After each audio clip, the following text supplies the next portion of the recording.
So America's grown. The backdrop of the Great Depression is a lot of prosperity. You have all the prosperity of the 1920s. So again, you know, you guys wouldn't have been aware, but sort of, this is what America was like 2002, 2007, 2005 to 2007. It just was like, there was just money to be made, hand over fist, tons of wealth being created, and then all of a sudden we had this huge crash, which we really never recovered from. Housing still's a mess, and it's stabilized, but fortunes in a sense were lost. There was overspending, over speculation, and we're still unwinding from that. So right now we have candidates. So I think Clinton and Trump both won in New York last night, as far as I know. Like Clinton, one of the big things is against the Wall Street banks, which is Goldman Sachs and Morgan Stanley and all that. She talks tough to get, you know, the banks, all of the banks did wrong. Goldman Sachs had to pay a $5 billion fine. But then they say to Goldman Sachs that she actually spoke 3 times at Goldman Sachs, $250,000 a speech, or $200-some thousand a speech, so she made like $670,000. And they said when she spoke to them, they said actually if they published these speeches, she'd lose her election. She owns the speeches, so that, now I don't know if this is true, by the way, I'm just telling you what they report.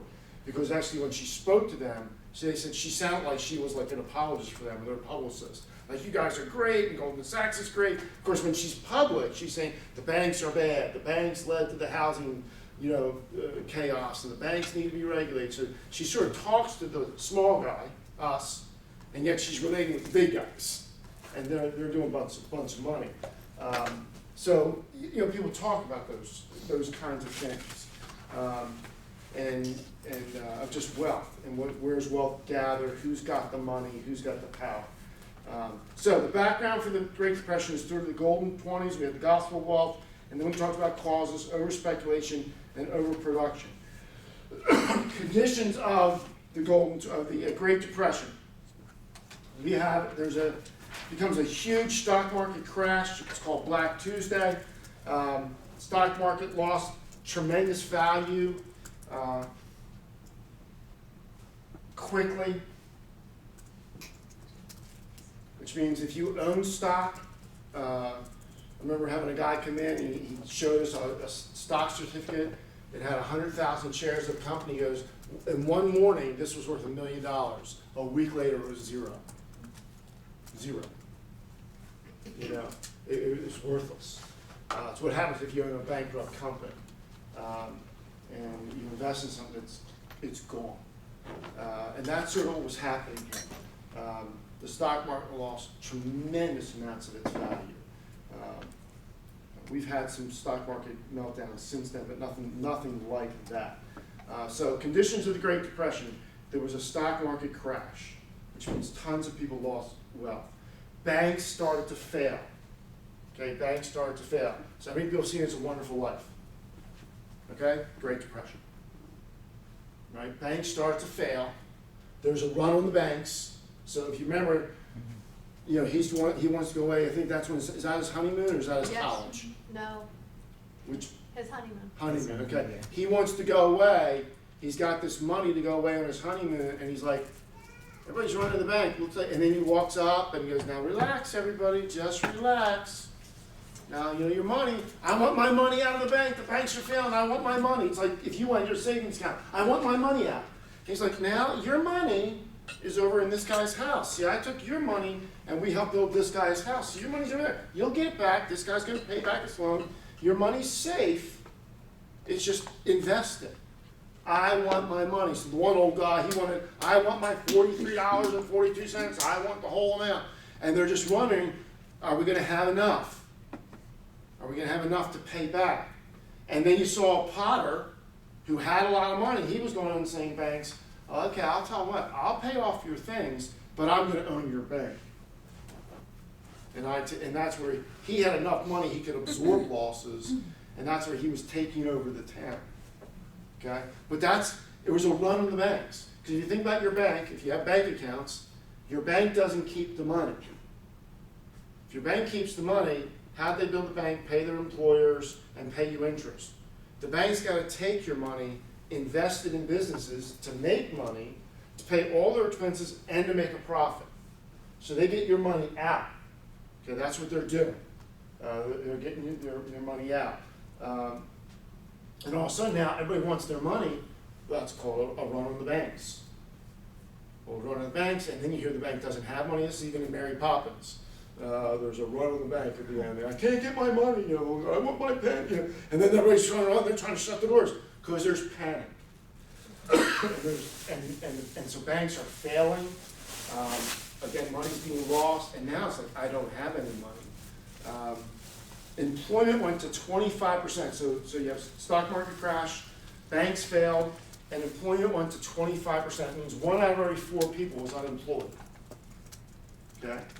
Today, the unemployment rate, I think, is 5.5%, maybe 6%. I think it's 5.5%, somewhere around there. At the heights of our recession, which was not recently, but the worst recession we've had in the last 30 years was in the early Reagan years. They were, because we had high interest rates, high inflation. They were trying to kill that, so they were slowing down the business. And I think Reagan, it got up to 8%, 9%, and people were like, freaking out that unemployment was so high. Well, here it was 25%, 1 out of 4. So right now, it's like 5.5%, which means, if there's 100 people on a job, only 95 people get jobs. And there's 5 people that are unemployed. Now that's the rate they measure. There's other things where they say it doesn't measure discouraged workers, so guys that stop looking for jobs are no longer counted unemployed. So the stat's not completely accurate. But here, 1 out of 4, okay? So that's massive. That's what you would see in other countries. We've never seen anything like that in America. There are doomsayers right now that are predicting all this, by the way. Billionaires. There are people, so Ron Paul, if you know that name, he would be a predictor of doom. And there's other guys. Not guys that are nutsos. They're not guys I necessarily would agree with, but they're not nuts. They're not crazy. And they're saying, America, it's going to be bad. It's going to be really bad. Like we're gonna have 20% unemployment. Your money's going to be worthless.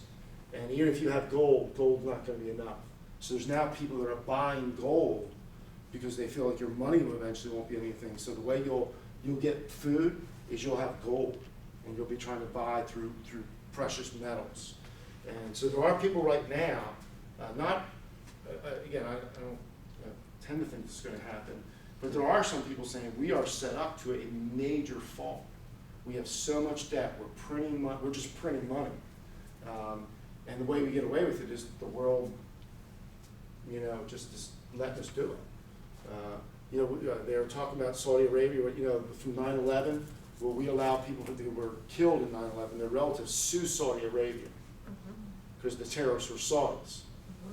Well, Saudi Arabia says, if you do that, we're selling our $750 billion of American assets. Which basically means we're going to call the money back. China owns tremendous amounts of American debt. China's brought up tons of gold, worldwide gold. So there's some people saying there's a recipe right now for a disaster like back here. Where it's very hard. I said it in church Sunday, I talked about the movie A Thief in the Night, and so there's a song by Larry Norman, Wish We'd All Been Ready, and gruesome song, and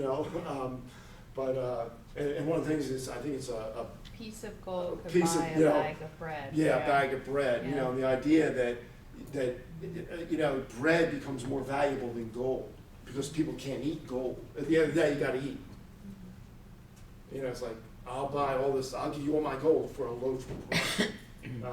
It's catastrophic economic meltdown. And there are people that are talking about that's where we're headed.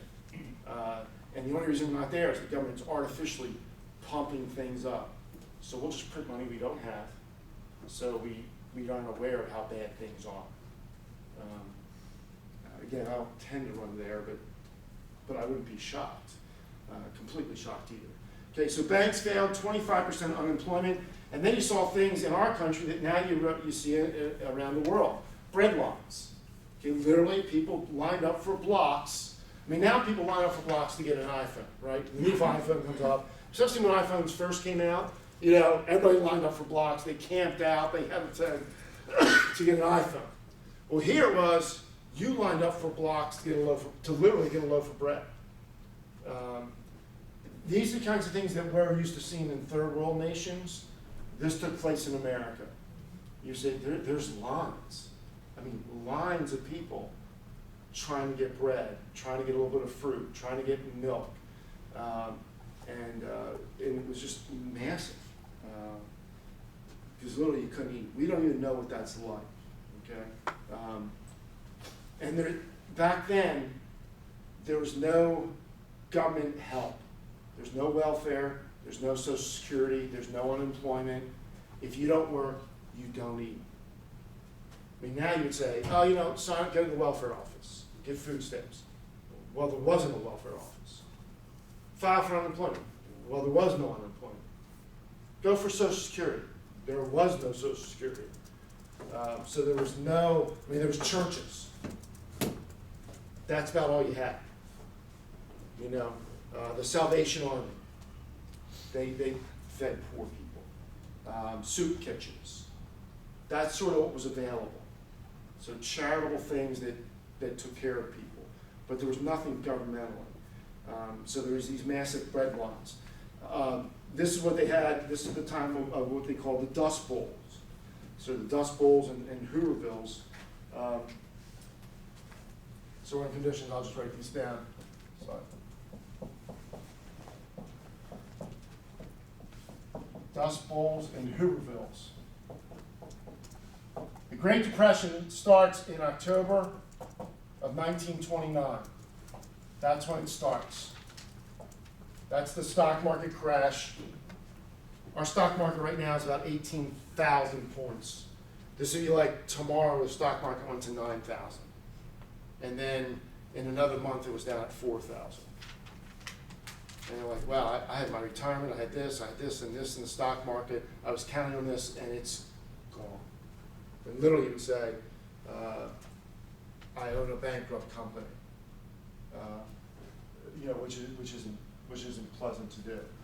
Dust Bowls, this took place out in the Midwest and West. They had over-farmed land.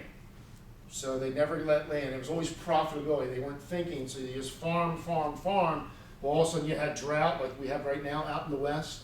And I don't know if you've been out West, but I've been out West.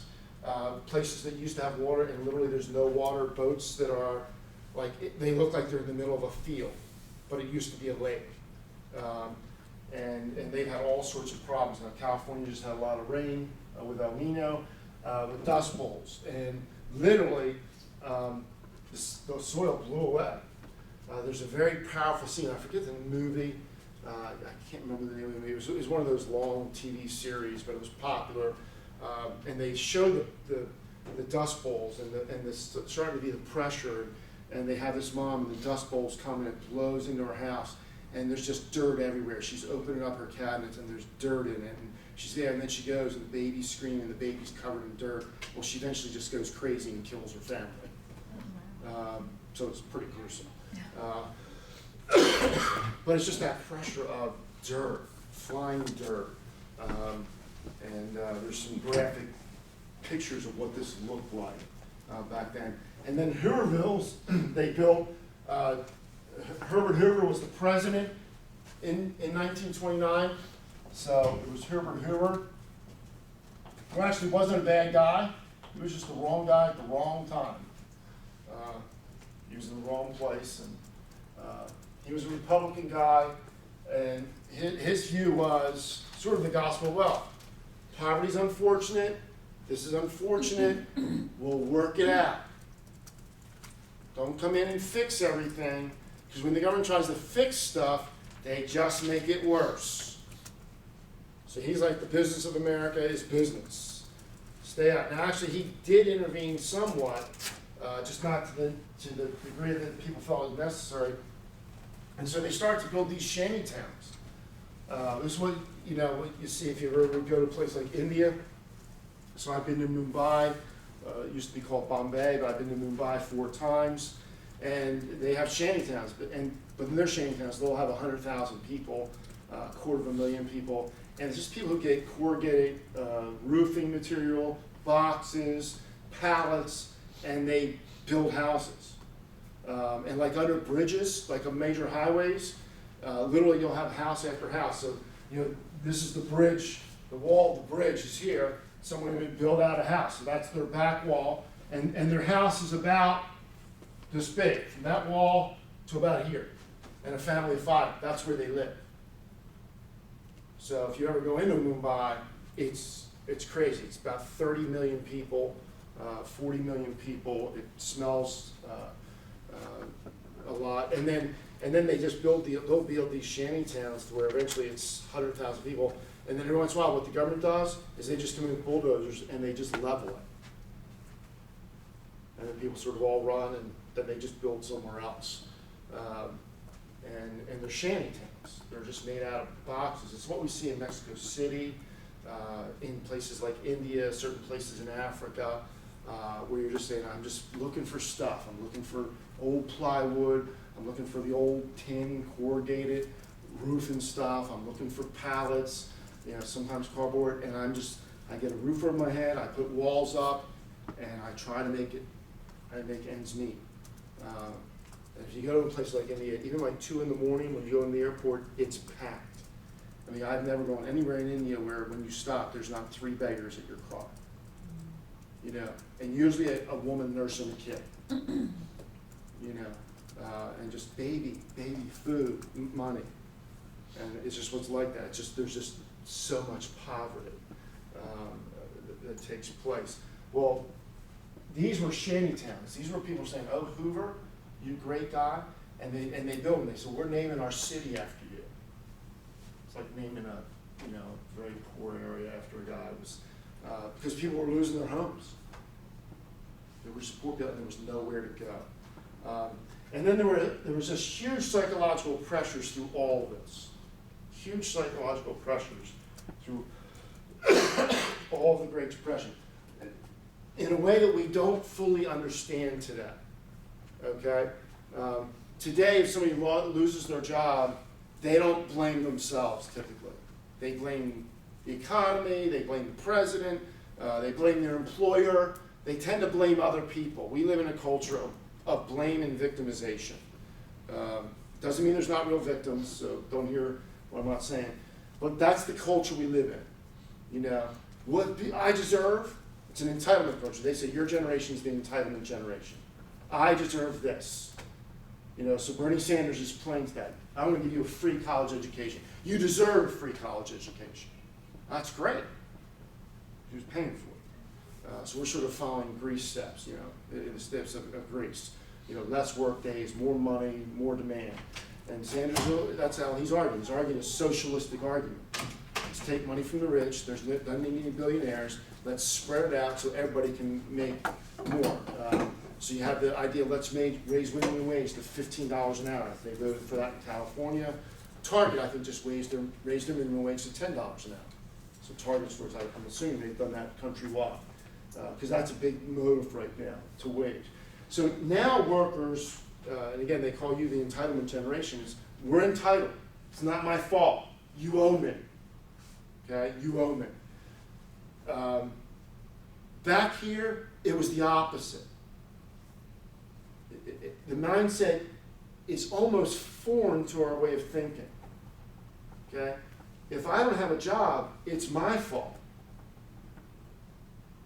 So you had men experiencing psychological pressures of shame. So you would have men that had lost their jobs that were so ashamed and felt so much, this is my fault, I'm a personal failure. They would act like they would still go to work. So really these men would dress up in their suits, kiss their wife goodbye, go to work, but they'd go to a park all day. Some for like 6 months, and their wife like, you haven't had a job for 6 months? Why didn't you tell me? Because I was ashamed. Because I was ashamed. I'm a failure. What's wrong with me? And they would live off all their savings, they'd borrow, and then eventually, you can't hide it forever. and then it would come out. They said bankers in Wall Street, you know, these guys, banks are failing, stocks, portfolios are being lost. And again, they're not looking at systematic problems they have nothing to do with. They're basically saying, this is my fault. So they said in New York, it was like, watch where you're walking because there's a banker that's going to throw himself out the window. Suicide was rampant. It was, I think, the leading cause of death for white middle-class men. So it was back then, it was much more of a culture of, the idea of it was responsibility, and if you fail, it's your fault. Now, if you think about it, this has nothing to do with these. This is a worldwide depression. You know, the guys are not contributing to it. It's just everybody's losing their jobs. It's 25% unemployment. It's systematic unemployment. The idea of spending money we don't have finally caught up with everybody, and now the economy. But it's like, well, I didn't do anything wrong. I know you didn't do anything wrong, but you lost all your money anyway. Okay, you lost all your money anyway. So there was just tremendous psychological pressure. So suicide really was rampant, and they were saying that all the time. And actually, this happens at other meltdown points. When the stock market really tanks, some guys take the pressure internally. And, I've lost millions of dollars for my clients, and out the window they go. Out the window. Now again, not the way it was, because it's a whole different cultural mindset. It's not my fault, it's your fault, versus it's all my fault. When it really wasn't. It really wasn't all their fault. But huge psychological pressures and shame back then. So it was, I mean, the closest I can get us to the conditions of the Great Depression is look at third world countries where you see food wise. That'll give you a picture. You know, if you ever went to Mumbai and just had a view of the city, like, okay, this is what it's like. There's just a lot of poverty taking place. Now, into that setting, and it just kept getting worse. So there's a stock market crash. People thought, oh, it will recover, but it just keeps getting worse. And the stock market, which was half its value, eventually is down to about a quarter of its value. Banks are failing left and right. Savings accounts are being lost. Homes are being foreclosed upon. Businesses are going bankrupt. Agricultural problems because of the Dust Bowls. America's in chaos, and it's worldwide. It is a global depression. Okay? So in Germany at this time, this is around the time when Hitler's starting to get his rise. Okay? And by the way, if you ever want to read this and get a whole different, rather than a historical point of view from just a historian, there's a book by a guy named Metaxas. It was a New York Times bestseller on the life of Dietrich Bonhoeffer. He was a Christian. Eventually Hitler hangs to death. But he's going through this whole thing. And they see the rise of Hitler, because Germany was in utter chaos. Okay? Utter chaos. Germany's inflation during this time was like 6 million%. Which in Germany, if you didn't get paid every day, your money the next day was worthless. You know, so it was like, here's 1,000,000 marks. What's 1,000,000 marks buy me? A loaf of bread. What's 1,000,000 marks buy me tomorrow? Nothing. So here's 2,000,000 marks. And, you know, and it was just chaos. And it's that chaos that Hitler stepped into. And would start like, we're not going to do this. We're going to make Germany great again. And it's during this time that Hitler's coming into power, which is going to lead us to World War II. So 1929 through 1932, it just keeps getting worse and worse and worse. And that takes us to the New Deal and Franklin Delano Roosevelt, FDR.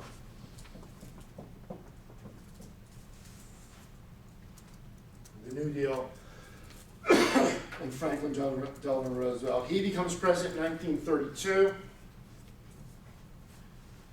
Certainly is a remarkable man, as all his policies weren't. And the New Deal, we're not going to try to go over all that was in the New Deal because it was hundreds of laws. And they tried everything. This was like, throw everything against the wall and see what sticks. We're just going to try to pass, do whatever we can do to help. But the major features of the New Deal sort of fit in 3 categories: relief, recovery, and reform. relief, recovery, and reform. These are the major features. So if you ever I don't know if you wrote on Franklin Roosevelt, but if you're writing on Franklin Roosevelt and his domestic policy, economic policy, you'd be like, oh my, there's about 500 laws. How in the world am I going to write a paper on this guy? When there's so much information, you've got to organize it and systematize it. This is a good rubric to do that, a good structure. Well, what fits under relief type laws? What are recovery type laws? What are reform type laws? Relief was, how do we provide immediate relief to people? Okay? How do we get money in the hands of people? So it's sort of direct relief. And some of that was food distribution. We'll start giving away free milk. In other words, the government's going to buy milk, and the government's going to give you milk. The government's going to buy bread, the government's going to give you bread. So it's direct relief. That's what we call welfare, would be the idea of direct relief to that. So I'm unemployed, what do? I go to the welfare office, they give me a check. They give me food stamps. That's direct relief. I don't do anything for it, I just qualify. I don't work for it, I just go get it. Okay, that's direct relief. All right. There was also indirect relief. Indirect relief. And this was, there's one thing to give money to people, but you're going to have to keep doing that. That becomes an endless cycle. That's a challenging cycle. We live in that today. Indirect relief was public works projects. This is where the government says, okay, we're just going to hire people. Print money and hire people. And in other words, the business has collapsed, so we're just going to be going to business. We're going to hire people to do stuff. And there were a number of things that started here. The WPA, the Works Progress Administration, that was like small construction projects. The WPA, the PWA, which is the Public Works Administration, they were large construction projects, like building hospitals and dams and construction projects, road constructions, clearing out slums and rebuilding housing, big stuff. And then there was another one called the CCC. These are big ones that were other than this, and that was the Civilian Conservation Corps. And that was really directed to you, so that would be directed to the guys in this class, the CCC. And this was a lot of outdoor projects. So actually there's places you can go. If you go to certain parks, you'll see stuff. So I think, Wissahickon, the walkway there, if you walk down Wissahickon Creek over in Pennsylvania, so you get off the Schuylkill and you get back in there and you walk there, you'll see, oh, this thing was built by the WPA or the PWA. If you go to certain parks out in the Poconos and other places, you'll see trails, and it was like constructed by the CCC in 1932, which basically says the government came in, we're going to hire you 4 guys, and I want you to build a pathway from here, to there, where I want you to develop a national park here, and we're going to have you build benches, and we're going to do this and do that, and we got to build a restraining wall there, and you guys are going to do that, and the government's going to pay you. So it's just the government creating work. They said sometimes, like in the small projects, it'd be just stuff like leaf raking. I'm unemployed. Okay, you know what? Go down to the park and rake leaves. And then the other guys, well, I'm unemployed too. You go down to the park and spread them out, and then you go down to the park and re-rake them. Not literally that much, but it was just creating work. What can I do to create work for you? If the church was in the business of creating jobs, you'd be like, okay, like we do hire some of you who worked here. And so, hey, let's say we're washing cash and we're actually trying to, train our young men to get jobs and work responsibly. So you know what? We want you to paint, these things yellow, and then we want you guys to go into the woods and blah, blah, blah. And because we just have extra money, and we just want to pay you money to get work done. Because we're trying to train guys on how to work. So that's nice, you have to have money to do it. And you're like, why am I doing this? Well, because we're just, rather than just giving you money, like benevolence, okay, just give you money, we're going to have you work for the money. Okay, we're going to have you work for the money. That's what the government was doing. Okay, so some ones, they are just, here's direct money, here's milk, cheese, bread, direct, no cost, line up, here it is. What else can we do? Let's hire people. So that's relief. It was to help people directly. Secondly, it was recovery. Okay, recovery. And this was to help businesses recover. So relief is people.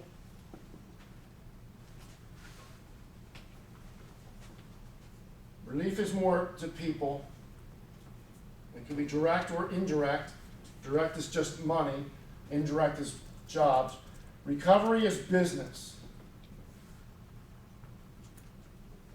This is trying to help business recover. You know, you're going to go after something a little bit bigger here. And one of the things they did is they suspended antitrust laws. Okay? They suspended antitrust laws, which allowed business to set prices and competition standards. And so actually, if you go on businesses, you would have seen businesses that were part of, it was either the NRA, not the National Riflemen's, but that was the National Recovery Act, or the NIRA. You don't need to know those, but they were some laws that were passed. And what this was doing to businesses, like, this happened in the airline industry in the 70s and 80s and different times that they were getting their act together. But everybody was starting airlines, and airlines were cutthroat competition. So this is where Southwest came in. So you had United Airlines, you had Pan Am, and American, you had these big airlines. And then Southwest came in and said, well, we're going to run stuff and we're going to run it cheaper. So when you're at Southwest, you don't buy a seat, you just buy a ticket. And you get to serve your bag travel for free. And we have cheap flights that fly. Well, then, okay, now I got to lower my flights. And airlines eventually went into this cutthroat competition. And they became unprofitable. And so what airlines now have done is they sort of get to the point where we're not doing that. We're going to cut routes and we're going to do that so we can raise prices and make more money. In baseball, once the owners got sued for collusion. So you have a free agent, nobody's hiring him. Why is nobody hiring this free agent, this star athlete? There's collusion among the owners. Well, they sue and they win because it's trying to fix prices. Well, back here, because monopolies, think about Rockefeller and Carnegie, they get to set prices. They knock out their competition. Well, eventually they pass these laws of antitrust laws. You can't do that. You know, that's unfair. So we won competition. Competition drives down prices. During the Depression, they're like, we can't have competition that same way. We're going to suspend antitrust laws so everybody can raise prices and get more stability, and you don't have cutthroat competition the same way. So they suspended antitrust laws. They started some big organizations to try to systematically help business. The AAA, and two of the notable ones were the AAA and the TDA. The AAA was the Agricultural Adjustment Act. The Agricultural Adjustment Act. And what this did is it helped farmers stop overproducing food. So it actually paid farmers not to plant, which still functions, by the way. Okay, still functions. And they also saw there was environmental friendly ways to do this. That's why I think the best farmland, they say, in the country is in Lancaster. It's where Amish farm, because the way Amish farm their land. They're really good at farming their land, and they don't exhaust the soil. So they rotate their crops well, they fertilize with natural fertilizers, and they go, it's the best farmland, some of the best farmland in the world because of how they treat their land. Back here, think about it, I'm a farmer, times are tough, what do? Sell more, right? Plant more, sell more. Well, if I plant more and sell more, and there's 4 other farmers who are all doing the same thing, what happens to the prices? Down they go. And we're creating, and then so what do? I'm not making as much. I'll plant even more and sell even more. And this is what happened. So prices just keep going down, down, down to farmers. And so what the government came in and says, we're going to pay you not to farm.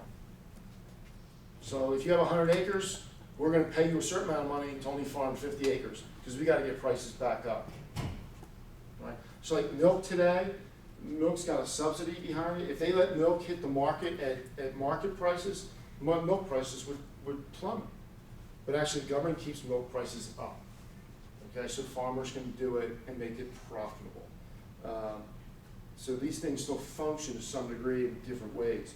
So pay them not to plant. It also provided low interest loans to farmers. Farmers really hard. Because often what you're doing is you're borrowing money to buy equipment, to plant crops. You're then hoping the crops have a good bountiful year that you then sell to make enough money to pay off your combine, your big tractor, over time, and to buy more seed for next year and have enough money to live on. Well, all you need is a bad harvest, you got a problem. Okay, you got a big problem. So the AA was trying to come in to help farmers. Plant less, sell less, don't farm all your land, and we'll give you cheap loans. The TVA, which was the Tennessee Valley Authority, they were massive in the South. Massive. These were massive projects to build dams to control flooding. So this is where all the rivers start getting dammed up, and dams, you build dams to control flooding and create recreational areas. That's what you're doing in those things. So dams for electric power, control flooding, provide recreation. I was just, last year I went out in Arizona, went to Hoover Dam. That's just a massive project, massive dam. Built in the middle of a canyon. It's like just amazing they could even build it. That wasn't TVA, but I don't think that was TVA. TVA was mostly in the South. So we're going to build dams, hydroelectric power. So we're now going to provide electricity, cheap electricity, to rural areas down south that don't have electricity. And then we're going to control flooding, and we're going to provide these lakes for recreation. It's establishing business, yes. Did you say what TDA was? TVA, Tennessee Valley Authority. Thank you. Tennessee Valley Authority. Okay, so relief is the people, recovery is to help business, reform is more structural changes. And this was to protect, so this was trying to protect so it wouldn't happen again. So there's a protection idea here. How can we stop this from happening again? And so this is where the Democrats were, this is where you had political philosophy, sort of run into competition and contrast and disagreement and conflict. Republicans had the laissez-faire approach. Not all Republicans, but there was a laissez-faire approach. You know what? Hey, this is all unfortunate. Stay out of it. It'll work its way out. So you know what? Business goes like that. It's like that right now. Don't worry about it. It'll level out. Well, except this time business went so high and then kept so low. It's like, we have 25% unemployment. We can't wait it out. And there's something really bad in the system that does this. The system itself is broken. And there's different reasons why people think that was true. Like, how do we take a broken system and fix it so you don't have these kinds of, prosperity depression. Because when you get in depression, I mean, they had veterans from World War I that marched on Washington that were shot. You get violence. This is where you get socialists and communists. I want to overthrow this country. You start talking about overthrow when there's 25% unemployment and your family's starving. I got an ear. I have a voice and you got an ear. Well, Democratic philosophy is we got to intervene here. We can't let this happen. Okay, this is nuts. So the gospel of wealth needs to be repudiated. Adam Smith, he was the economic author in one sense of capitalism. He called it the invisible hand. Like, how does the right goods get to the right people in America? Like, how do you produce what you need? He goes, I don't know. It's the invisible hand. It just happens. Food gets produced, cars get produced, refrigerators get produced, iPhones get produced. People get what they need, and it just sort of works. The government doesn't create it, doesn't stop it, doesn't govern it. It just happens. It's the invisible hand. And stay out of it. Okay, stay out of it. Was what they were thinking. But here they're saying it is not working. It's not working. So reform, okay? The goal of reform was protection. Structural changes to protection. This would not happen again. And you're going to hear things here that you exist with, that you live with, and that you will probably always live with. So this is where Social Security came in. Social Security Act.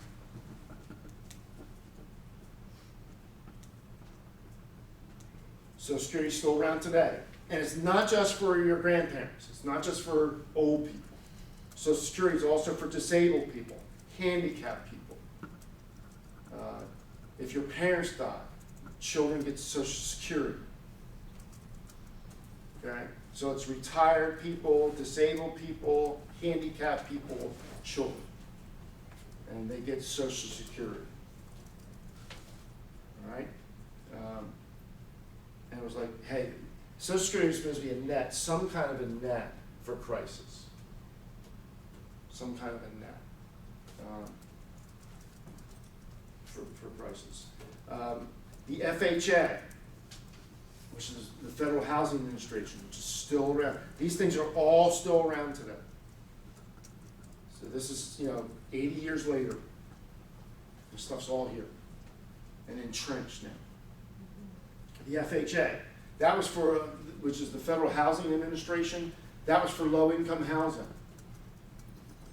So maybe you start out, in your first home, and you're like, gee, I'm not making a lot of money. You might apply for an FHA loan. You have to, I think, put 3% down in your house. Now, the FHA comes out and inspects the house, so they make sure it's up to code, safety code. So if you have stairs going up into a house, you got to have a railing. FHA we won't approve your loan unless you get a railing there, because we'll make sure we're not buying a house that's going to fall apart or get sued over. So the FHA provides low-income housing. So for people that are poor, I want an FHA loan. That's how you get a house. The FDIC, you've probably all seen this. You have a bank account. Okay, that's the Federal Deposit Insurance Corporation, the FDIC. This insures banks. So it used to be up to $100,000. I think it's $250,000 now. So if you put money in a bank, you would probably say, I want to put my money into an FDIC improved bank, insured bank. And what that means is, your bank goes bankrupt, you get your money back. See why they did this? They didn't want to see runs on bank. They didn't want to have a wonderful life scenario. See, it's a wonderful life is, if I don't get my money, I won't have any money. That's why the guy goes and says, I want my $43.75. I want it all. Why don't you take 20? Just I want my $43.75. I'm closing my account. Keep your account here. I want my $43.75. And the lady, how much do you need? Would $5 be okay? Which was a lot more money back then. Oh, I love you. He gives her a kiss. Why? I don't get my money. Okay. Because it's not insured. Well, the FDIC comes in and says, you know what? You don't have to have a run on the bank anymore. Because even if that bank goes bankrupt and loses all their money, the federal government pays you your money. And those banks pay the federal government a premium to insure their banks. So they pay for that. So it's to insure banks, to protect investors, so there's not panic. And this is the difference. It's why you don't make a lot of money when you invest in a bank. When you put your money in a bank, you don't get much money back. It used to be you got 5% interest. Now it's like 0.25%. Okay? So what do people do? They don't invest in banks anymore. That's not how America doesn't save anymore to make money that way. You find money markets, but they're not always insured. They pay higher interest, but they're not insured. Or you invest in stocks. You invest in things that are more risky. Higher return, but you know what? It can go to zero. Well, your bank can't go to zero. Can't go to zero. So the FDIC, it insured depositors' money. And then there's the SEC, the Securities Exchange and Exchange Commissions. Securities and Exchange Commission. And the SEC is still around. They regulate the stock market. That's what their job is. Because they want to make sure you don't have craziness take place in the stock market, which is what happened back then. It was an unregulated market. And so you have all sorts of things taking place that, by the way, still take place illegal. So you had Bernie Madoff, who lost $5 billion, I don't know, billions and billions of dollars of people's money. And evidently the SEC, which is supposed to regulate it, was sending like a junior regulator in. It's like, oh my word, you've got to be kidding me. And he lost billions, and he went to jail over it. This is where you insider trading. So Tom Wachowski, Church of New Hampshire, used to work for Goldman Sachs, actually at one point, or Morgan Stanley, and he would trade stocks. Well, sometimes he would be able to see our company is about to come in and buy, and it was a multi-billion-dollar company, $1 billion, $100 million worth of stock, where we're going to sell it. Well, I know if we're doing that, that much stock's going to go up or down. He would have what's called insider information. Okay? If Tom said, well, I know my company's going to go that, I'm going to buy the same stock because we know it's going up. He can do that, but he has to hold the stock for a certain amount of time. Otherwise, it's called insider trading in your market timing. Because you have information that other people don't have. Which means you have an unfair advantage in stock trading. Okay? I mean, you can imagine you work for a pharmaceutical company and you just got a breakthrough with your drug and you know the FDA is going to approve it and it's going to be a $100 billion drug. And your stock's going to go from $5 to $35. I buy my stock at $5, I sell it at $35. I just made a ton of money. That's called insider trading. And it still happens. But the SEC is trying to govern that. So they're saying, hey, how much are you buying? When do you buy it? When do you sell it? How long do you have to keep it? Are you an officer of a corporation? They're looking at that. My father-in-law is a compliance officer for an investment firm, which means they have to live in compliance. So Mr. McBride it does investments, financial planning. Now, I don't think he would have SEC regulations. He has lots of it. It's getting bad too. There's things he's got to do right and wrong. There can be a government guy comes in and says, "Are you guys doing this right once a year or wrong?" They have audit. And audit, and it's funny. They'll audit him harder than they audited Bernie Madoff, who had 100 times the amount of money in his portfolio. Because they'll audit the little guys. They have their company's audit that comes down, and then they have the government company. Yeah, yep. And my follow-up, that's what he does. Like, have we filled out our paperwork right? How are we investing this? How are we doing this? What position do we hold? And it's all, that's SEC. Okay, that's the SEC. They're writing all the regulations about that kind of stuff. And you have to follow those regulations. So all that's coming out. So you have relief, checks, welfare. Recovery, rebuild business, stabilize business. Reform, let's make sure this never happens again. Let's make sure this doesn't happen again. In one sense, we haven't never had 25% unemployment again. We've had market crashes, but not chaotic market crashes. We've had higher unemployment, but I think the highest got was 10% under Reagan, and then eventually recovered. And by the way, you're always going to have a certain amount of unemployment because people are changed jobs. So they say 3% is full employment, actually. Most people would say 3% unemployment is full employment because people change jobs, and they're unemployed while they're changing jobs, or one business goes out of business, but it's just one business. Okay, the philosophy behind the New Deal, and this is where we'll end today, the philosophy. So under capitalism, he's not the author of it, but the guy that wrote big on this was a guy named Adam Smith.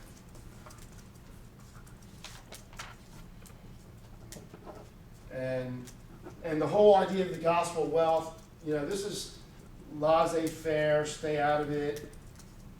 You know, this is what you call the invisible hand.